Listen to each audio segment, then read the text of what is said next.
Berdasarkan kasus konfirmasi positif COVID-19 yang terus mengalami penambahan, membuat Kota Lubuk Linggau menjadi satu-satunya zona merah atau wilayah risiko tinggi COVID-19 di Sumatera Selatan. Menggantikan Kota Palembang dan Kabupaten Muara Enim yang berstatus zona merah pada pekan sebelumnya. Sejak awal Agustus hingga saat ini terus terjadi penambahan kasus COVID-19. Per 21 Agustus terjadi penambahan kasus baru sebanyak 5 orang. Sehingga total keseluruhan mencapai 195 kasus.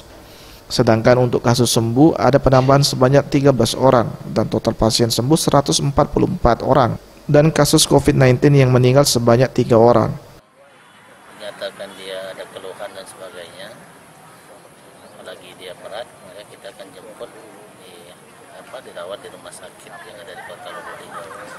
Silakan pilih di Arbunda, di Siloam atau di Rumah Sakit Siti Aisyah. Tim Liputan Sriwijaya TV.